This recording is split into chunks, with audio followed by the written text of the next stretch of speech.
할렐루야. 이 시간 우리 중보교회 성도님들, 금요기대에 오신 우리 성도님들 모두 환영하고 축복합니다. 이 시간에 우리 주님의 이름, 주님의 영광을 찬양할 텐데요. 우리 빛나고 높은 보좌와 함께 찬양하시면서 우리 금요기도회로 나아가도록 하겠습니다.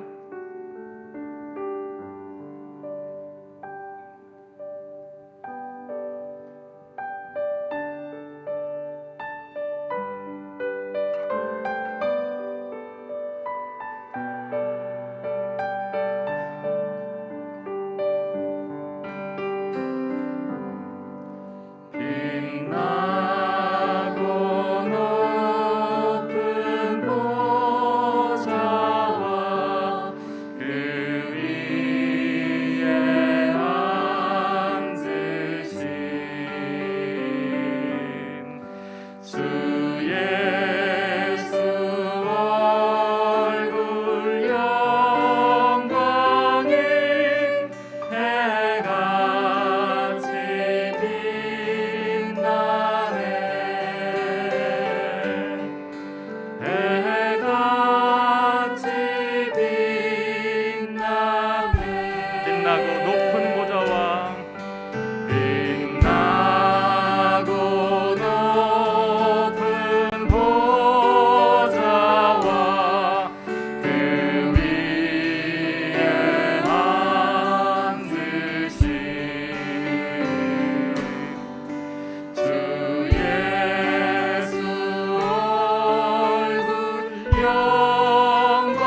할렐루야.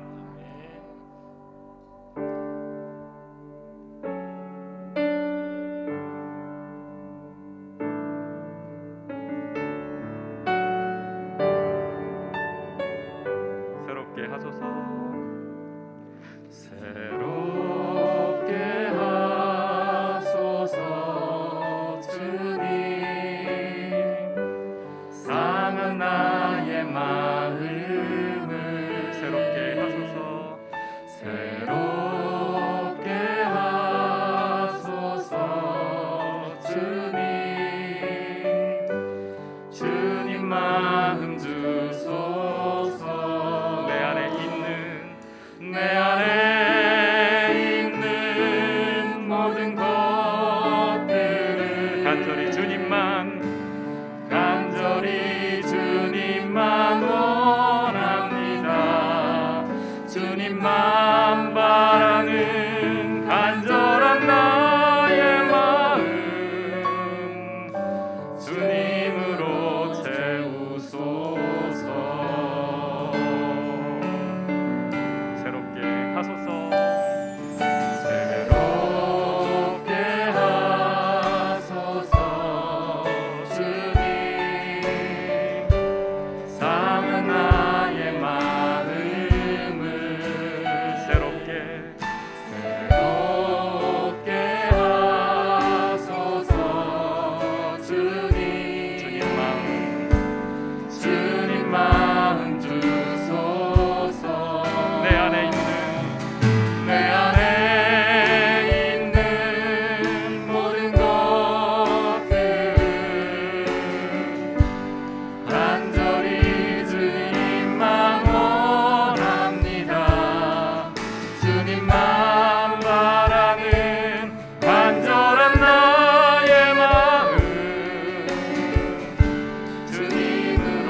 선한 능력으로 안으시네. 그 크신 팔로 날 붙드시네. 절망 속에도 흔들리지 않고 사랑하는 주 얼굴 구하리. 주 선한 능력으로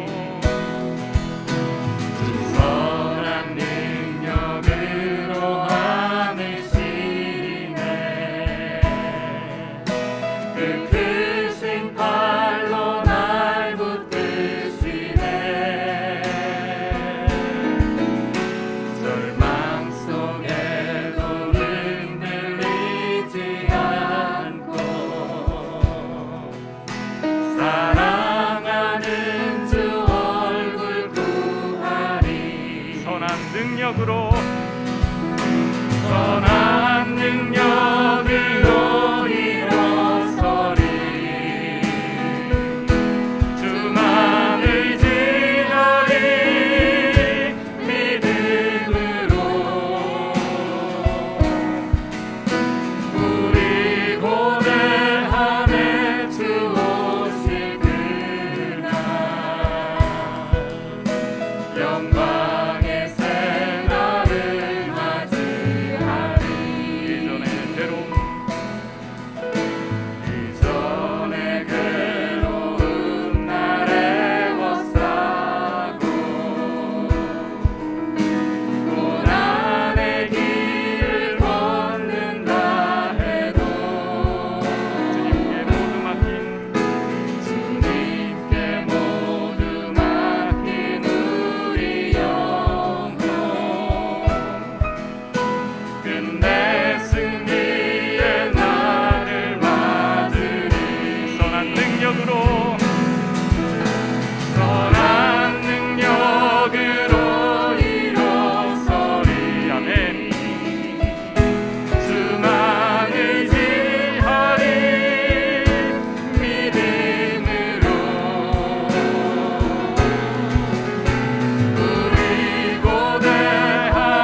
하나님의 인도하심만을 기원합니다.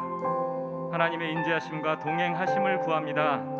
하나님께서 주시는 선한 능력으로 우리를 안으시고 붙드시며 주님의 선한 능력으로 일어서는 거룩한 금요 기도회가 되게 하여 주시옵소서. 우리 다 같이 기도하며 나아가도록 하겠습니다.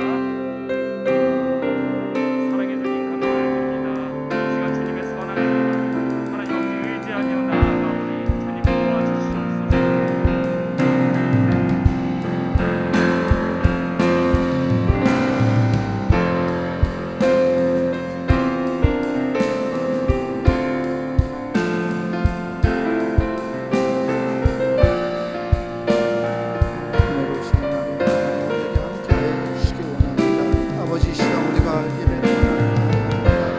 하나님의 은총을 사모하며 나아가는 아버지 우리에게 주님의 은혜를 더하여 주시옵소서.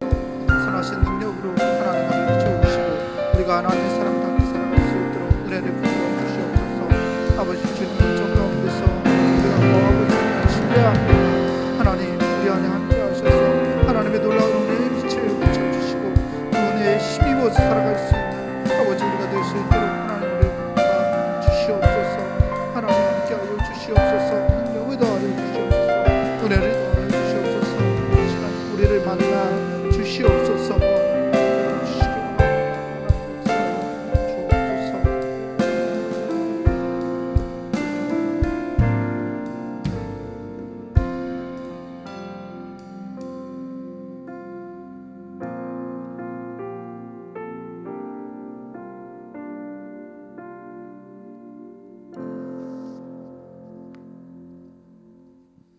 특송 시간입니다. 우리 부흥 찬양단원들 나오셔서 찬송을 하나님께 영광 돌리시겠습니다.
은혜로운 찬송 감사합니다. 신나네요. 네. 아프리카에 온 줄 알았어요. 네. 오늘 우리에게 주시는 말씀 보겠습니다. 시편 32편 말씀입니다. 시편 32편 1절에서 11절까지 말씀입니다. 제가 가진 성경으로 구약성서 823페이지에 있습니다.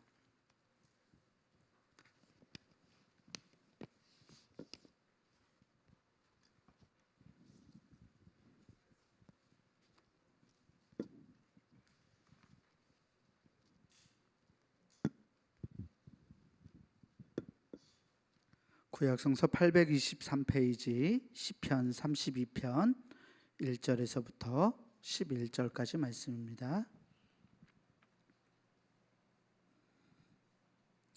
다 찾으신 줄 알고 제가 한 절, 여러분들 한 절 나누어서 교독하겠습니다.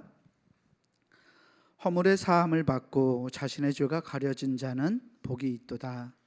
마음에 간사함이 없고 여호와께 정죄를 당하지 아니하는 자는 복이 있도다.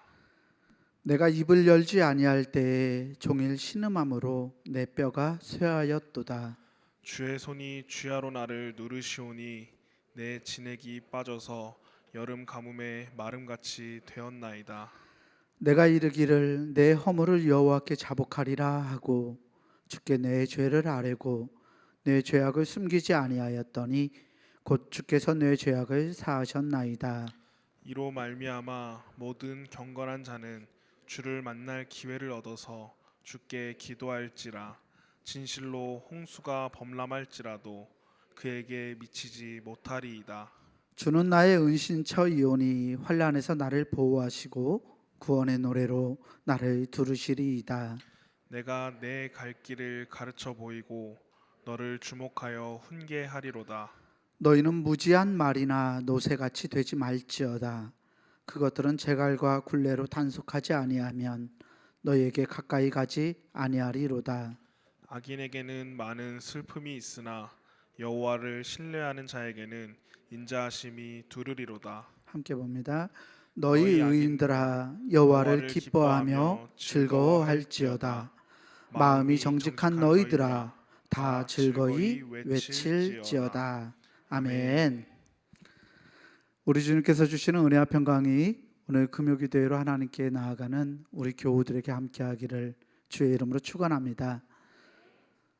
앞뒤 좌우 계신 분들과 함께 인사했으면 좋겠습니다. 사랑합니다, 축복합니다 하고 인사하겠습니다. 사랑합니다, 축복합니다.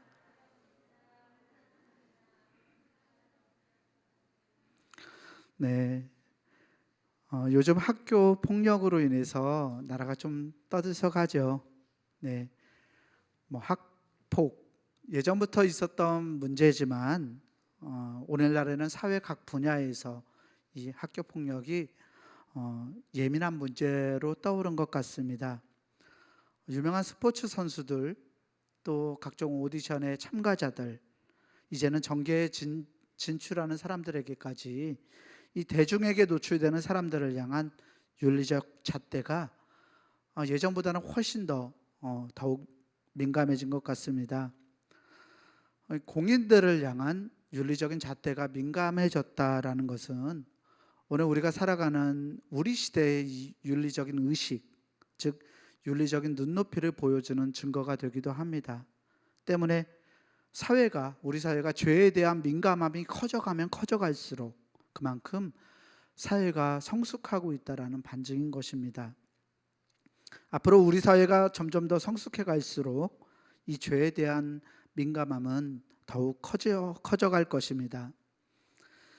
우리 인류 역사 속에서 인간이 짓고 있는 이 죄에 대해서 깊은 통찰을 제공한 종교가 있습니다. 어떤 종교일까요? 아시나요? 잘 모르시나요? 네, 바로 그리스도교, 우리가 믿고 있는 기독교입니다. 그리스도교는 인간이 이 죄를 짓고 있다, 인간이 죄된 존재다라는 이 뿌리 깊은 통찰을 통해서 우리 인류 사회가 오늘까지 우리 시대까지 존속할 수 있도록 기여해 왔습니다.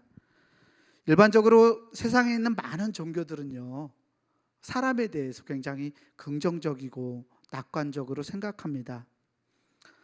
유교는 인간의 잠재성, 인간 안에 있는 어떤 잠재성과 또 인간의 사회적 역할에 대해서 굉장히 긍정적이고 낙관적으로 평가하죠.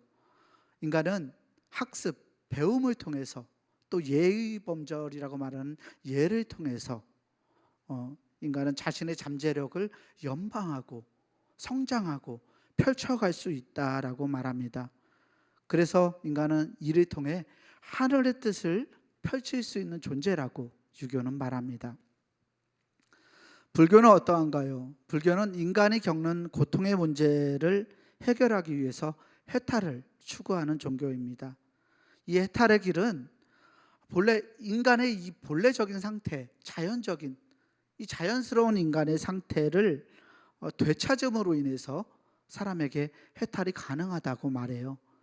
불교에서 말하고 있는 버려야 될 것, 고집이라고 할까요? 집착이라고 할까요? 이런 것들은 인간이 자연스러운 상태를 추구하지 않기 때문에 일어나는 것이에요. 그래서 그 고통을 해결하기 위해서는 인간이 스스로에게 주어져 있는 이 자연스러움을 누리면서 그냥 그대로 살아가면 돼요. 선을 위해서 애쓸 필요도 없고 악을 위해서 악을 행할 필요도 없어요. 그냥 스스로 주어진 처지에서 물이 흐르듯 살아가다 보면 인간은 본래의 상태를 찾아서 부처가 될 수 있다, 붓다가 될 수 있다고 말합니다. 힌두교는 거듭되는 윤회의 삶에서 벗어나기 위해서 신을 믿어야 한다고 말합니다. 힌두교의 최종적인 목적은 인간이 신이 되는 거예요. 그래 다신교라고 하죠. 수많은 신들이 다 힌두교 안에 자리할 수 있습니다. 신이 되기 위해서 인간은 종교적인 의무를 다하거나 아니면 이 세상의 지식, 놀라운 신비한 지식을 깨닫거나 아니면 종교적인 신에 대한 어떤 사랑과 헌신을 통해서 우리가 말하고 있는 신이 되는 것을 이룰 수 있다라고 생각합니다. 힌두교가 인간이 신에 대한 사랑과 헌신을 가져야 한다는 면에서 어쩌면 우리 그리스도교와 비슷한 면을 발견할 수 있을지도 모릅니다. 그런데 이 비슷한 점이 있긴 하지만 이 신이 되는 과정, 그 과정을 이루는 능력이 인간 안에 있다라고 생각하는 면에서 그리스도교와는 그 차이를 가지고 있습니다. 우리 그리스도교, 기독교는 어떠한가요? 기독교는 인간을 뭐라고 말하나요? 기독교는 인간의 자연적인 상태, 우리에게 주어져 있는 이 본래적인 상태가 선하다고 말하지 않습니다. 인간은 자기 스스로의 힘으로 구원을 이룰 수 없는 존재예요. 죄의 문제를 해결할 수 없는 존재라고 성경은 말합니다. 인간의 자연적인 상태마저 이 죄 안에, 죄의 구조 속에 뿌리 박혀 있기 때문에 모든 사람은 죄로부터 벗어날 수 없다고 기독교는 말합니다. 성경은 그래서 인간의 죄성에 대해서 우리가 얼마나 죄인인지에 대해서 낱낱이 고발합니다. 바울 사도는 로마서에서 이렇게 말하고 있습니다. 로마서 3장 23절 말씀인데요. 모든 사람이 죄를 범하였음에 하나님의 영광에 이르지 못하더니. 아멘. 스스로의 힘과 능력으로 이 죄의 문제를 해결할 수 있는 사람이 없다고 사도 바울은 말합니다. 모든 사람이 죄를 범해서 하나님의 영광에 이르지 못하는 것을 그는 한탄합니다. 죄의 문제 앞에서 성경은 철저하게 우리 인간이 무력하다고 말하죠. 히브리어로 죄를 짓다라는 말을, 이 동사를 하타라고 말합니다. 하타는 성경에 무려 580번이나 나오는 단어예요. 하타, 죄를 짓다. 하타는 관역을 맞추지 못하고 빗나간 그 상황을 표현하는 말입니다. 즉 죄라는 것이 어떤 목표, 목적, 그 관역을 맞추지 못하고 빗나간 것을 의미하는 것입니다. 하타의 의미를 보다 명확하게 하려면 그 반대말을 생각해 보아야 하는데요. 그 반대말을 야라라고 말합니다. 야라는 하타와 반대로 관역에 명중하는 것을 말합니다. 화살을 쏘아서 관역에 명중하는 것, 돌을 던져서 어떤 목표물을 맞추고자 하는 목표물을 맞추는 것을 야라라고 말합니다. 이 야라라는 동사에서 우리가 잘 알고 있는 말 토라 들어보셨나요? 율법이라는 뜻인데요. 토라라는 말이 나왔습니다. 율법을 지킨다는 것은 그렇기 때문에 하나님의 뜻대로 행동하는 것을 말합니다. 하나님이 우리에게 부여하신 목적을 따라서 그 목적을 이루는 것을 말하는 것입니다. 흥미로운 것은 이 하타나 야라라는 이 말이 법정의 개념이 아닙니다. 그러니까 법 용어가 아니라는 말이에요. 법은 어떠합니까? 우리가 무언가를 어기게 되면 그것이 잘못이다 라고 말하는 것을 법이라고 하죠. 그런데 이 하타나 야라는 법정 용어가 아닙니다. 즉 법을 잘 지킨다는 것과 죄를 짓지 않는다는 것이 같은 의미가 아니라는 것입니다. 성경의 의미로 죄를 짓지 않는다는 것은 보다 적극적인 의미를 가지고 있습니다. 하나님의 뜻에 합당하게 살아가는 것. 하나님의 뜻이 무엇인가요? 예수님께서 율법, 성경에서 말하고 있는 이 법, 세상의 법이 아니라 이 법의 의미를 두 가지로 딱 압축하셨어요. 우리가 잘 알고 있는 말. 하나님을 사랑하고 우리의 이웃을 사랑하라. 아멘. 하나님을 사랑하고 우리의 이웃을 사랑하는 것이 법의 완성, 성경에서 말하고 있는 이 토라의 완성, 어떤 목적, 인간의 목적의 완성이라고 예수 그리스도는 우리에게 말씀하셨습니다. 반면에 사랑하지 않는 모든 행위는 하타, 즉 관역을 맞추지 못하고 빗나간 것이라고 성경은 이야기합니다. 나아가서 죄로 점철된 우리가 관역을 맞추고 살아가는 것, 즉 하나님과 이웃을 참되게 사랑하고 살아가는 것이 이때 필요한 것이 하나님의 은총이라고 그리스도교는 우리에게 말합니다. 오늘 우리가 읽은 시편 32편은 죄에 대한, 지금까지 제가 말씀드렸던 죄에 대한 이러한 이해에서 접근해 보면 우리에게 많은 통찰을 주고 있습니다. 본문에 등장하는 시인이 죄 가운데 있었던 자신의 삶을 다음과 같이 고백합니다. 오늘 본문 시편 32편 3절에서 4절까지 말씀인데요. 제가 읽어보겠습니다. 내가 입을 열지 아니할 때에 종일 신음함으로 내 뼈가 쇠하였도다. 주의 손이 주야로 나를 누르시오니 내 진액이 빠져서 여름 가뭄에 마름같이 되었나이다. 아멘. 시인은 자기가 죄인이라는 것을 하나님께 고백하지 않았을 때, 자기 입을 열지 않았을 때 그는 종일 끊임없이 신음함으로써 뼈가 녹아내렸다고 말하고 있습니다. 하나님의 손이 자기를 주야로 짓눌러서 여름 가뭄에 풀이 마른 것처럼 자기의 혀가 말라버렸다고 고백합니다. 시인이 고백하는 이 죄 가운데 있는 상황이 조금 흥미롭습니다. 왜 하나님 앞에서 죄를 고백하지 않았을 때 그의 뼈가 녹아내리고 혀가 말라버렸을까요? 이를 통해 말씀은 죄의 고백이 얼마나 중요한지 우리에게 가르쳐주고 있습니다. 죄사함을 얻기 위해서 인간이 할 수 있는 일이 무엇일까요? 어떻게 하면 우리가 죄를 사함받을 수 있을까요? 구약 성서에서는 이것을 죄의 고백을 통해서라고 말합니다. 인간이 할 수 있는 일은 죄를 극복하는 것이 아니라 하나님 앞에서 나의 죄가 무엇인지를 드러내는 것, 죄의 고백이라고 말하고 있습니다. 그래서 스스로의 죄를 고백하고 하나님께 기도하는 것을 통해서 하나님과 인간의 관계가 회복된다고 구약 성서는 말합니다.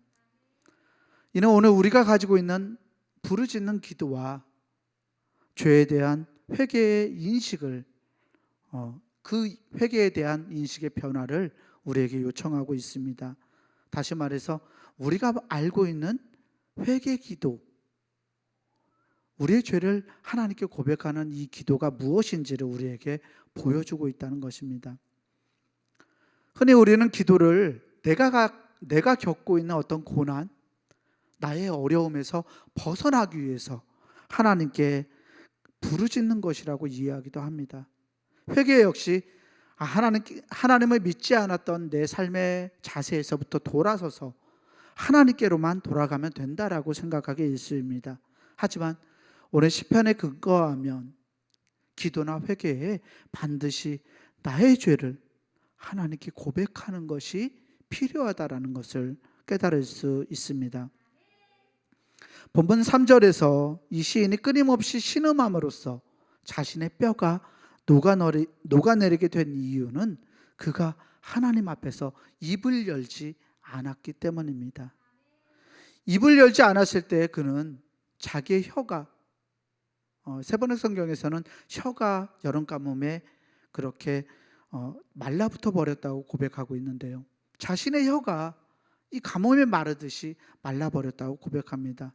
죄를 고백할 기회가 주어졌는데 그 기회를 획득하지 않았을 때, 그 기회를 놓쳐버렸을 때, 그래서 입을 열지 않았을 때 하나님의 손에 눌려버렸다는 것입니다. 죄사함을 얻기 위해서는 죄를 고백해야 되는데 이미 내가 그 기회를 잃어버렸을 때는 나의 혀가 말라붙어서 하나님으로부터 죄사함을 얻을 수 없다고 역으로 말하고 있는 것입니다.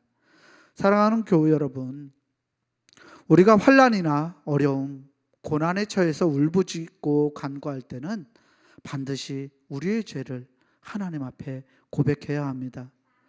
왜 우리가 우리 죄를 고백하며 나아가야 할까요? 죄를 고백한다라는 것은 내 죄를 인정한다는 것이기 때문입니다. 하나님은 우리의 죄를 처벌하기를 원하시는 것이 아니라 우리의 죄를 용서해 주시기를 원하십니다. 때문에 죄인들을 받아주시고 죄인들에게 은혜를 베푸시고 죄인들을 용납해 주시는 하나님 앞에서 우리는 우리 스스로의 죄인됨을 드러내야 하는 것입니다. 그래야만 우리는 하나님의 자비와 은총을 기대할 수 있다고 오늘 시편 본문은 우리에게 말하고 있습니다. 우리가 살아가는 인간관계를 통해서 우리는 이런 면들을 충분히 경험하며 살아갑니다. 여러분들에게 친한 사람이 한 사람이 있다고 생각해 보세요. 여러분들이 그 사람에게 잘못을 했는데 그 잘못을 인정하지 않고 말로 표현하기를 거부한다면 여러분들과 그 친한 사람의 관계는 어떻게 될까요? 당장 잘못은 덮고 넘어갈 수 있을지 모릅니다. 하지만 그 덮어둔 잘못이 그 친한 사람에게 상처를 주고 서로의 관계에 금을 가게 만듭니다. 인간관계에서 우리는 잘못을 저지르고도 스스로의 고집이나 나의 자존심을 지키기 위해서 또는 나의 잘못을 들키기 두려워서 침묵하는 경향이 있습니다. 하지만 그러한 침묵은 나와 다른 이들의 관계를 회복시키거나 고통을 경감해 주지 못합니다. 오히려 서로를 불편하게 하고 화해를 더디게 할 뿐입니다. 침묵이 화해를 더디게 한다는 것이 부부관계에서 잘 드러나죠. 성경이 말하고 있는 이 지혜가 우리의 부부관계, 일상생활에서도 적용되어야 할 것이라고 믿습니다. 그래서 요새는 싸울 때 침묵하지는 않습니다. 한참 싸우고 서로 토라졌을 때도 계속 말을 걸어요. 젊었을 때는 안 그랬던 것 같아요. 이틀이든 3일이든 조용히 그냥 묵묵히 누가 답답한지 보자라고 생각하면서 말을 하지 않고 지나가곤 했었는데 세월을 벌써 저도 결혼한 지 20년 가까이 됐는데 이 정도 살아보니까 화가 나고 좀 서로 감정이 그래도 말을 건네서 이야기를 하고 내가 옳다고 주장하는 것이 아니라 죄를 고백하면 잘못을 인정하면 금방 그 관계가 회복될 수 있는 것을 깨닫습니다. 하물며 우리의 죄를 용서하기를 원하시는 하나님 앞에서 고백하기만 하면 우리가 죄를 아뢰기만 하면 받아주실 수 있는 그분 앞에서 우리가 가지는 침묵은 하나님께서 주시는 은혜를 거부하는 것이 될 뿐인 것입니다. 그래서 오늘 5절에서 시인은 3번이나 유사한 표현을 사용해서 죄의 고백이 하나님께 말로 전달되어야 한다고 강조하고 있습니다. 제가 시편 32편 5절 말씀을 읽어보겠습니다. 내가 이르기를 내 허물을 여호와께 자복하리라 하고 주께 내 죄를 아뢰고 내 죄악을 숨기지 아니하였더니 곧 주께서 내 죄악을 사하셨나이다. 아멘. 시인은 하나님께 자신의 허물을 자복하겠다고 마음먹고 하나님께 죄를 아뢰고 죄악을 숨기지 아니합니다. 그랬더니 하나님께서 자신의 죄악을 사하셨다고 그는 고백하고 있습니다. 이 시인의 고백은 하나님에 대한 자신의 믿음의 바탕을 두고 있습니다. 그는 믿음의 고백을 가지고 하나님의 은총의 문을 두드립니다. 그는 믿음의 고백을 가지고 하나님의 은혜를 찾습니다. 그는 믿음의 고백을 가지고 하나님의 자비와 은총을 구했습니다. 이를 통해 하나님은, 이 시인은 하나님의 은총의 문을 열게 되었고 은혜를 만났고 은혜를 얻었습니다. 이처럼 하나님께 우리의 죄를 고백하는 것은 하나님께 우리의 믿음을 고백하는 것에 다름 아닙니다. 하나님께서 내 죄를 사해 주실 것이다, 하나님이 나를 수용해 주실 것이라는 것을 우리가 믿고 하나님께 아뢰는 것이기 때문입니다. 사랑하는 교회 여러분, 우리가 우리의 죄성을, 우리의 죄인됨을 주님 앞에 고백할 수 있는 참된 회개와 간구가 오늘 우리 모두에게 있기를 소망합니다. 요한일서 1장 9절에 있는 사도 요한의 고백이 있습니다. 만일 우리가 우리 죄를 자백하면 그는 미쁘시고 의로우사 우리 죄를 사하시며 우리를 모든 불의에서 깨끗하게 하실 것이라고 요한은 말합니다. 죄를 고백하며 함께 기도할 수 있는 우리가 되었으면 좋겠습니다. 하나님, 제가 하나님 앞에서 죄인입니다. 하나님이 저에게 주신 목적과 삶의 방향을 잃어버리고 살았습니다. 그럼에도 불구하고 하나님의 놀라운 은총을 의지해서 하나님께 나아갑니다. 내가 죄를 고백하고 하나님 앞에 아뢰일 때 하나님, 저를 용서하시고 저에게 놀라운 은혜를 베풀어 달라고 고백할 수 있는 우리가 되었으면 좋겠습니다. 이 시간 우리 찬송가 272장 고통의 멍에 벗으려고 함께 찬송하고 함께 주님께 우리의 죄를 고백하는 회개의 기도를 드리기 원합니다. 272장 찬송 부르겠습니다.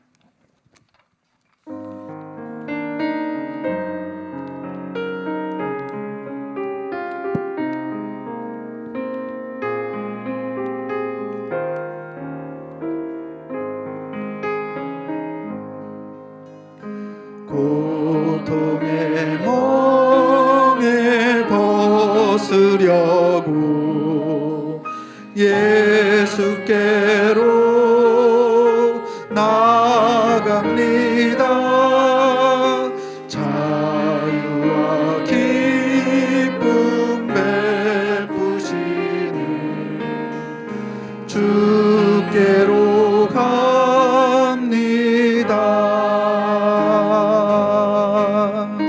병든 내 몸이 튼튼하고 빈궁한 삶이 부해지며 죄악을 벗어버리려고 주께로 갑니다.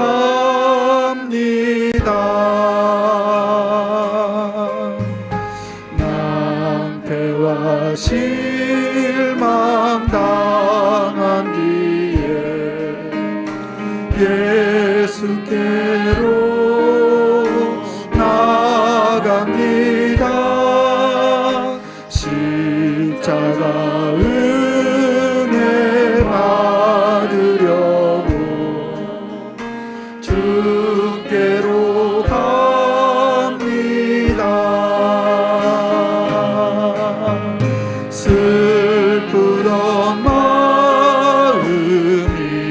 위로받고 이생의 풍파 잔잔하며 영광의 찬송 부르려고 주께로 갑니다.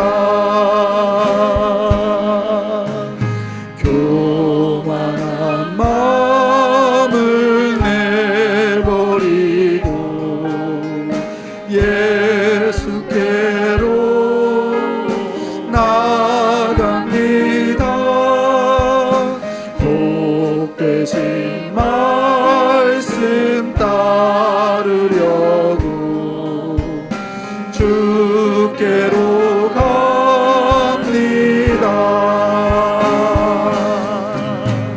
실망한 이 몸이 물었고 예수의 크신 사랑받아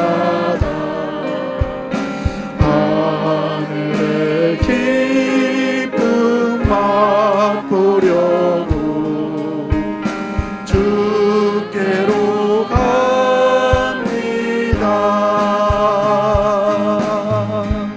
죽음의 길을 벗어나서 예수께로 나갑니다. 영원한 집을 바라보고 주께로 갑니다. 멸망의 포구에 언나와 영화의 나라 다다라서 영광의 주를 배우려고 주께로 갑니다. 이 시간 우리 함께 회개하며 기도하기 원합니다. 하나님, 내가 죄인입니다. 죄악된 구조 속에서 하나님이 원하시는 일들을 행하지 않고 살아갔던 나의 죄를 주님 앞에 고백합니다. 하나님, 내가 주님 앞에 죄를 고백하고 나아갈 때 놀라운 은혜로 우리를 용서하시고 붙들어 주실 것을 믿습니다. 하나님, 주님의 은혜를 구하며 나 혼자만의 힘으로 할 수 없음을 고백하고 주님께 나아가오니 하나님, 우리의 죄를 용서하시고 우리에게 자비를 베풀어 달라고 이 시간 주여 믿습니다 함께 부르짖고 기도하겠습니다. 주여 믿습니다. 사랑과 은혜의 주님 감사합니다. 아버지, 우리의 죄된 삶 속에서 아버지 죄를 범할 수밖에 없는 아버지 우리의 모습을 발견합니다. 아버지, 나의 힘과 나의 능력과 나의 의지로 아버지 죄된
이제 오늘 본문 말씀에서 자신의 죄를 고백하는 이들에게 베풀어 주시는 하나님의 은혜를 살펴보고자 합니다. 본문의 1절과 2절 말씀은 죄의 문제를 해결받은 사람에게 어떠한 은혜가 은총이 임하는지를 이렇게 표현하고 있습니다. 오늘 본문 말씀 시편 32편 1절과 2절 말씀을 제가 다시 한번 읽어보겠습니다.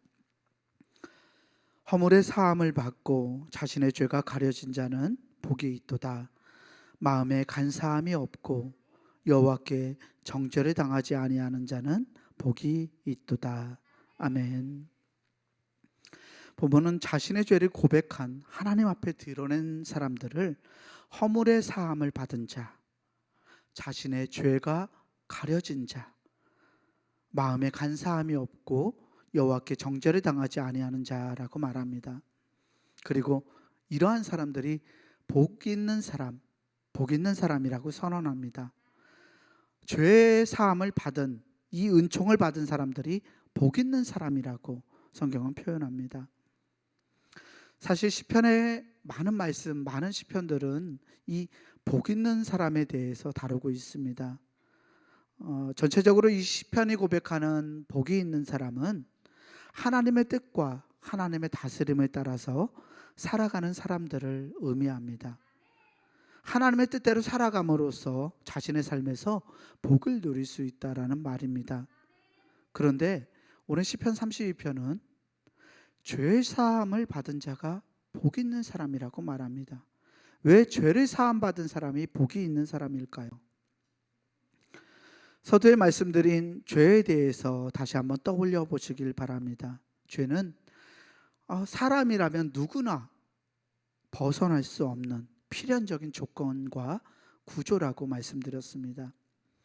교회의 위대한 교부 중 하나인 성 어거스틴은 이 사람의 죄를 무로부터 아무것도 아닌 것으로부터 하나님이 우리를 창조하셨기 때문이라고 이해했습니다. 어려운 말이지만 아무것도 아닌 것으로부터 우리를 창조하셨기 때문에 우리는 하나님의 은혜를 받지 않으면, 하나님의 은총을 보지 않으면 스스로 아무것도 아닌 걸로 계속 돌아가려고 한다라는 것입니다. 죄에 대한 경향성을 어거스틴은 발견했던 사람이었습니다. 또한 죄는 인간의 자유로부터 기인하는 것이기도 합니다. 내가 하나님의 말씀을 거스를 수 있는, 거절할 수 있는 어떤 자유를 가지고 있기 때문에 우리는 죄를 경험할 수밖에 없습니다. 우리에게 부여된 자유는 내가 어떤 사람이 될 것인지를 결정하는 것입니다. 때문에 우리가 하나님의 뜻, 나를 향한 하나님의 선하신 목적을 벗어날 때마다 하나님이 이러이러한 길을 가길 원하는데 그러한 길을 벗어날 때마다 우리에게는 죄라는 것이 덧붙여지고 우리 안에 부과됩니다. 누구라도 피할 수 없는 것이 죄이지만 그러하게 믿음의 고백을 통해서 죄사함을 얻게 된 것이 은혜요 복이라고 말씀하고 있는 것입니다. 그래서 오늘 본문에서도 죄사함을 얻었다 이렇게 표현할 때, 복 있는 사람을 표현할 때 죄가 없다고 말하지 않습니다. 죄 사함을 받았다, 허물의 사함을 받았다, 죄가 가려졌다, 정죄를 당하지 않는다 라고 표현하고 있는 것입니다. 우리가 죄에서 벗어날 수 없다는 이 말의 또 다른 의미는 우리가 하나님의 은혜로부터 벗어날 수 없다는 말이기도 합니다. 성서는 죄의 구조가 우리에게, 사람에게 필연적인 것처럼 하나님의 은총과 은혜 역시 사람의 삶의 바탕을 이루고 있는 가장 필연적인 것이라고 선언합니다. 로마서 5장 20절에서 사도 바울은 이렇게 말합니다. 율법이 들어온 것은 범죄를 더하게 하려 함이라. 그러나 죄가 더한 곳에 은혜가 더욱 넘쳤나니. 아멘.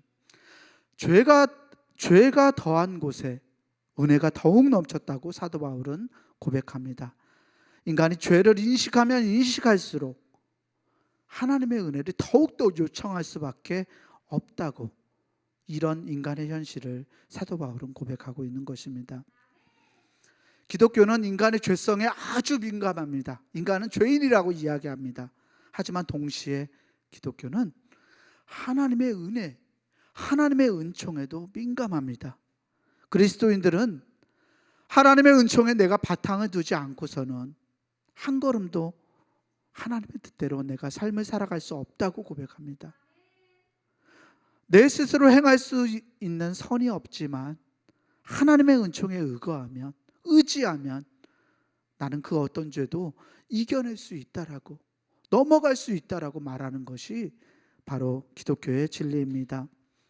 연약하고 무지해서 늘 죄에 속아 넘어가지만, 그래서 하나님과 이웃을 사랑하고 살아가지 못하지만, 그러므로 말미암아서 하나님의 은혜에 기댈 수밖에 없는 삶, 하나님의 은혜를 요청할 수밖에 없는 삶이 바로 우리 인간의 자리라고 성경은 말하고 있는 것입니다.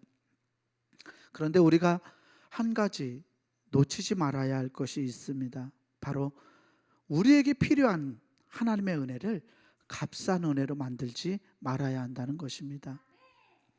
우리에게 은혜가 필연적이다라는 이 말을 내가 죄만 고백하면, 내가 죄인이라는 것만 고백하면 언제라도 하나님의 은혜가 나에게 주어진다라고 그렇게 여겨서는 안 된다는 말입니다.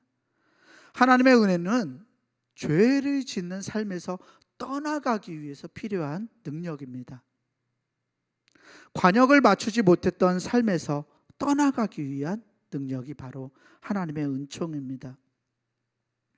관역을 빗나가는 화살 속에서 우리가 벗어나서 관역을 명중하기 위한 화살 쏘기를 위해서 필요한 능력이 바로 은혜인 것입니다. 때문에 하나님께 자신의 죄를 고백하고 죄사함을 받은 사람은 그 죄된 삶에서 돌이켜서 관역을 마치는 삶, 즉 하나님과 우리의 이웃들을 사랑하는 삶을 향해야만 합니다. 하나님의 은총은 하나님을 사랑하기 위해서, 우리의 이웃을 사랑하기 위해서 필요한 능력이기 때문입니다. 그래서 성 어거스틴은 오늘 시편 32편을 주석하면서 이렇게 경고하고 있는데요. 스스로의 의로움을 의지하여 하나님의 나라에 들어가려 하지 말고 하나님의 자비하심에 의지하여 죄 지으려 하지 말라라고 그는 말합니다. 스스로의 자기의 의로움을 의지하는 것과 하나님의 자비로우심에 의지해서 죄된 삶에서 벗어나지 못하고 살아가는 것, 이 두 가지 모두가 죄라는 이야기입니다. 죄를 고백하는 것은 내 스스로에게 의로움을 돌리지 않는 믿음입니다. 우리가 죄를 고백하면서도 나는 죄를 고백했기 때문에 하나님의 은혜가 나에게 있어라고 자신하는 것은 어쩌면 우리의 행위에, 우리의 죄를 고백하는 그 믿음의 행위에 의로움을 전가하는 것인지도 모릅니다. 믿음은 하나님이 주시는 그 은총을 당연시하는 것이 아닙니다. 믿음은 하나님이 우리에게 베풀어 주시는 은혜를, 그 자비로움을 당연하게 받아들이는 것이 아닙니다. 믿음은 우리 죄의 대가가 얼마나 큰지를 자각하는 것입니다. 그러며 가슴을 치면서 통회하는 것입니다. 하나님을 십자가에 못 박히게 만들도록, 저렇게 만들었을 정도로 내가 죄인이라는 사실을 자각하고 하나님 앞에서 바싹 엎드리는 것이 믿음인 것입니다. 믿음은 내 죄를 사해 주셔서 나는 이제 의로운 사람이라고 선언하면서 자기를 기만하며 살아가는 것이 아닙니다. 오히려 믿음은 상한 심령으로, 상하고 통회하는 마음으로 주님 앞에 눈물을 흘리며 나아가는 것입니다. 고개를 들지 못하고 나아가는 것, 하나님 앞에서 죄인됨을 고백하면서 하나님 앞에서 차마 고개를 들지 못하고 하나님의 은혜를 구하며 나아가는 것이 바로 성경이 말하고 있는 믿음인 것입니다. 하나님과 사람들을 사랑하지 못한 죄, 이 나의 죄를 민감하게 인식하고 하나님과 사람을 사랑하기 위해서 하늘의 은총을 구하는, 하나님 나의 힘으로 할 수 없어서 하나님을 사랑하기 위해서 주님의 은총이 필요합니다. 하나님 나의 힘으로 나의 이웃들을, 나 외에 다른 사람들을 사랑할 수 없어서 하나님의 은총이 나에게 필요합니다. 주님, 철저하게 주님의 은총 앞에서 저는 무기력한 사람입니다 라고 고백하면서 하나님 앞에 엎드리는 자가 복 있는 사람이라고 오늘 시편 32편은 우리에게 말하고 있는 것입니다. 이렇게 하나님께 죄를 고백하고 복 있는 자로 살아갈 수 있는 저와 여러분들이 되기를 주의 이름으로 축원합니다.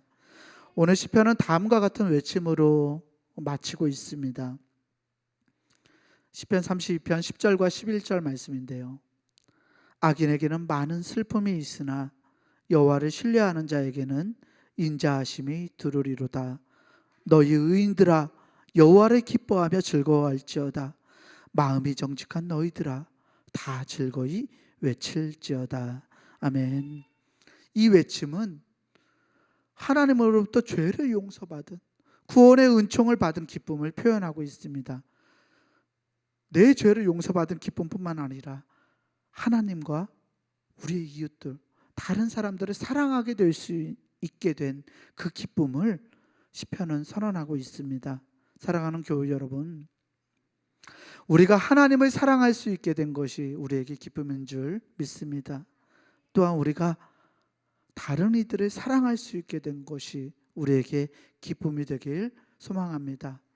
주님께서 주신 은총으로 하나님과 이웃을 사랑하면서 주님이 주신 그 놀라운 기쁨을 누리며 살아갈 수 있는 복 있는 사람들 되시기를 주의 이름으로 간절히 축원합니다. 이 시간 우리 찬송가 191장 내가 매일 기쁘게 찬송 부르고 한 번 더 기도하겠습니다.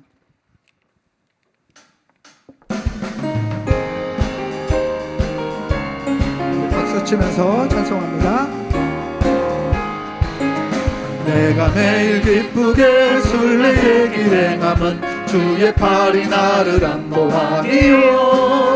내가 주의 큰 복을 받는 참된 비결은 주의 영이 함께하니라. 성령이 되시네 할렐루야 함께하시네. 좁은 길을 걸으며 밤낮 기뻐하는 것 주의 영이 함께하니라. 내가 매일 기쁘게 순례의 길 행함은 주의 팔이 나를 안보하니요. 내가 주의 큰 복을 받는 참된 비결은 주의 영이 함께하니라. 성령이 계시네 할렐루야 함께하시네. 좁은 길을 걸으며 밤낮 기뻐하는 것 주의 영이 함께하니라. 전의 죄에 빠져 터져서 평안함이 없을 때 예수 십자가의 공로를 힘입어 그 발 아래 엎드려 잠든 평화 얻음은 주의 영에 함께함이라. 성령이 계시네 할렐루야 함께하시네. 좁은 길을 걸으며 만나 기뻐하는 곳 주의 영이 함께함이라. 나와 동행하시고 모든 염려하시니 나는 숲의 새와 같이 기쁘다. 내가 기쁜 마음으로 주의 뜻을 행함은 주의 영이 함께하니라. 성령이 계시네 할렐루야 함께하시네. 좁은 길을 걸으며 만나 기뻐하는 곳 주의 영이 함께함이라. 세상 모든 욕망과 나의 모든 정욕은 십자가에 이미 못을 박았네. 어두운 밤이 지나고 무거운 짐 벗으니 주의 영이 함께함이라.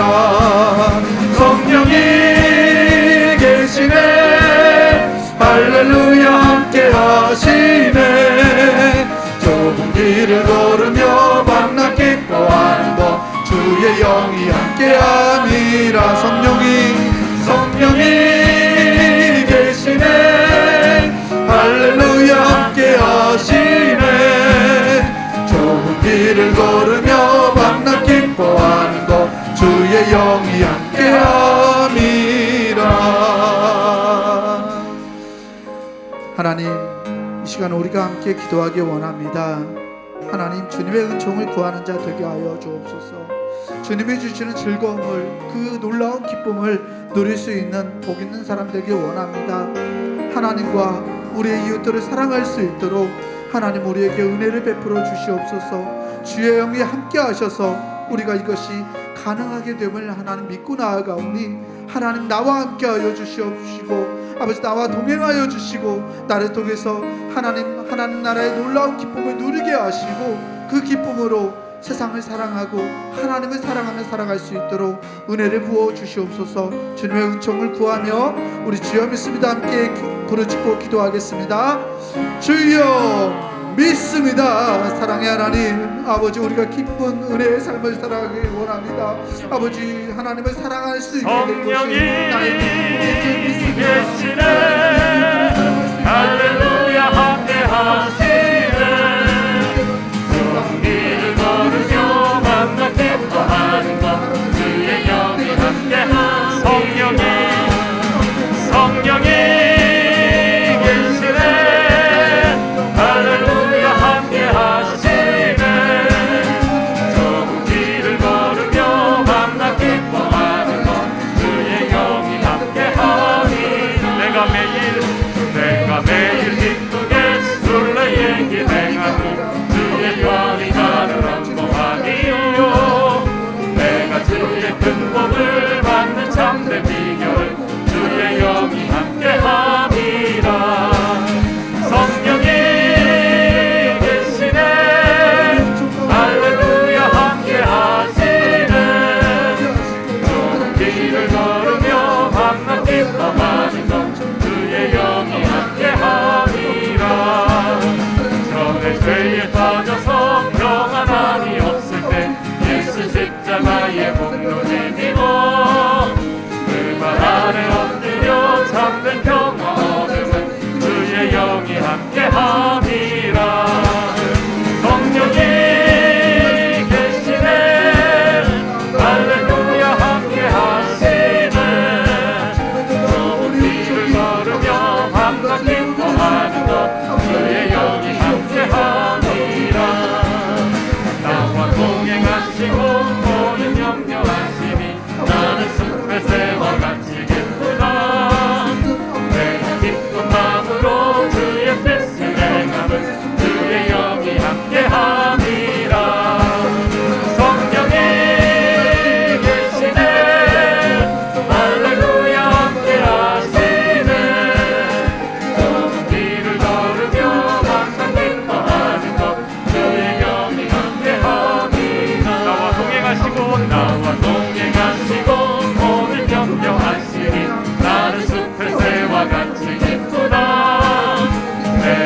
기쁜 마음으로 주의 뜻을 행함은 주의 영이 함께함이라. 성령이 계시네 할렐루야 함께하시네. 좁은 길을 걸으며 항상 기뻐하는 것 주의 영이 함께. 성령이 계시네 할렐루야 함께하시네. 좁은 길을 걸으며 항상 기뻐하는 것 주의 영이 함께하리라. 성령이 계시네 할렐루야 함께하시네. 좁은 길을 걸으며 항상 기뻐하는 것 주의 영이 함께하리라. 성령이 계시네 할렐루야 함께하시네. 좁은 길을 걸으며 항상 기뻐하는 것 주의 영이 함께하리라. 성령이 계시네 할렐루야 함께하시네. 좁은 길을 걸으며 항상 기뻐하는 것 주의 영이 함께하리라.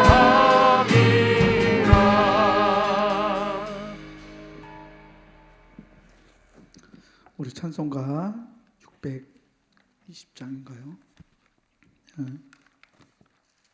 여기에 모인 우리 1절 2절 찬송 부르면서 준비하신 예배 드리겠습니다.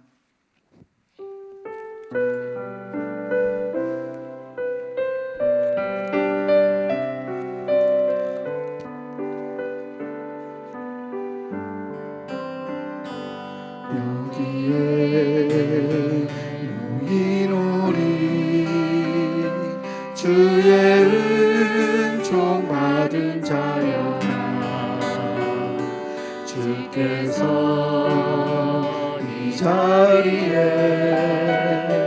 함께 계심을 아노라.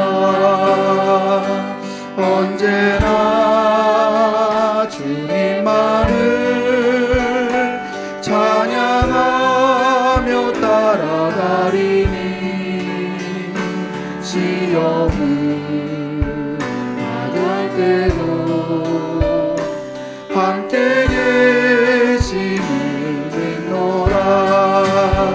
이 믿음 더욱 세라. 주가 지켜주신다.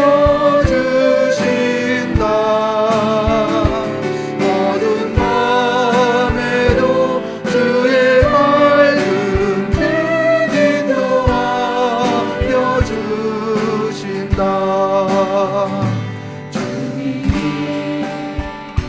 뜻하신 일 헤아리기 어렵더라도 언제나 주 뜻 안에 내가 있음을 아노라. 사랑과 말씀들이 나를 더욱 새롭게 하니 때로는 넘어져도 죄 웃음 이를 믿노라. 이 믿음 더욱 굳세라. 주가 지켜주신다. 어두운 밤에도 주의 맑은 빛 인도하여 주신다.